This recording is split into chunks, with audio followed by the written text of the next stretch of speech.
नमस्कार। कभी सोचा है कि अगर ईश्वर इतने शक्तिशाली हैं तो वो हमें इस दुनिया की मोह माया से बाहर निकालने में हमारी मदद क्यों नहीं करते?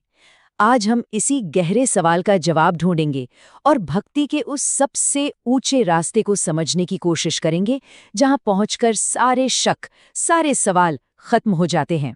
तो चलिए इस यात्रा की शुरुआत करते हैं। ये कहानी शुरू होती है एक बहुत ही सीधे और दिल में चुभने वाले सवाल से जो अर्जुन भगवान कृष्ण से पूछते हैं।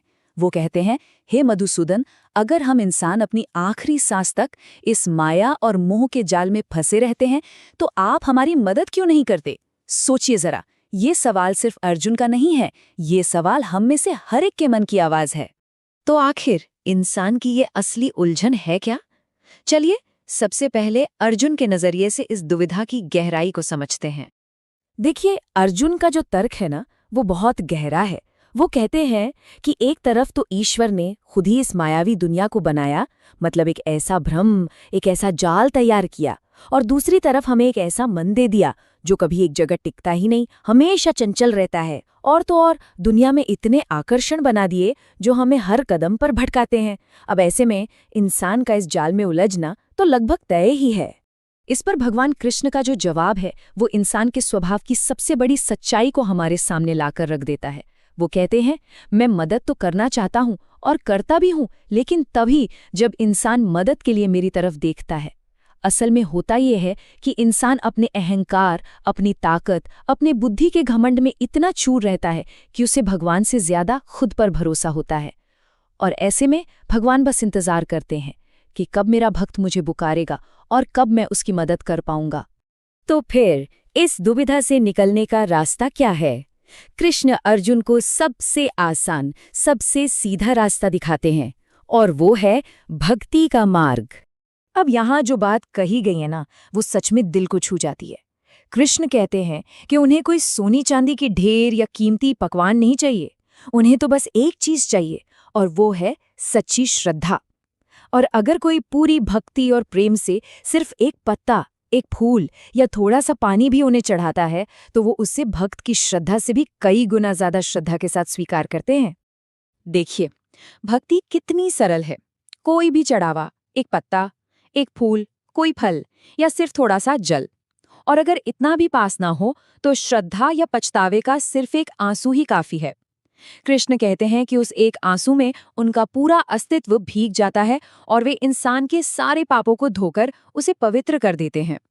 और सबसे जरूरी बात, जब भक्ति का सूरज उगता है ना, तो ज्ञान, कर्म और बड़े बड़े नियम कानून के सारे सिद्धांत आसमान के तारों की तरह फीके पड़ जाते हैं, छिप जाते हैं।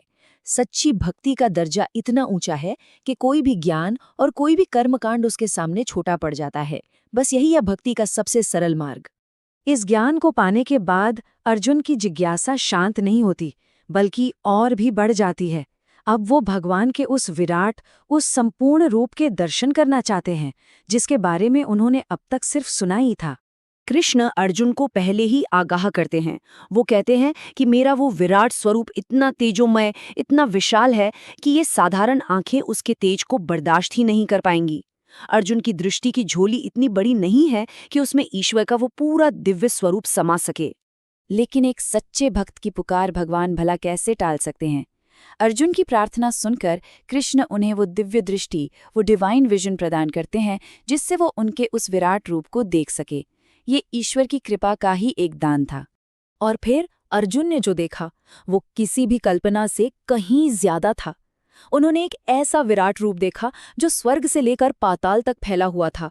एक ऐसा रूप जिसके मुख में हर पल हजारों दुनियाएं पैदा हो रही थीं और खत्म भी हो रही थीं। वो खुद समय थे, महाकाल थे, जो हर चीज का नाश कर रहे थे। जीवन भी वही थे और मृत्यु भी वही। एक ऐसा अनंत अस्तित्व जिसका न कोई आदि था और न कोई अंत। इस अद्भुत और सच कहें तो भयभीत कर देने वाले दर्शन का अर्जुन पर क्या असर हुआ, बस यहीं से उनके जीवन के रूपांतरण की यात्रा पूरी होती है। उस परम सत्य के दर्शन की दिव्य आग में अर्जुन का मन, उनकी बुद्धि, उनका मोह और उनका अहंकार सब कुछ जल के राख हो गया। जाहिर है, जब इंसान ब्रह्मांड की विशालता को महसूस करता है तो उसका छोटा सा मैं अपने आप ही खत्म हो जाता है। अर्जुन के ये शब्द उनके उस गहरे अनुभव को बताते हैं।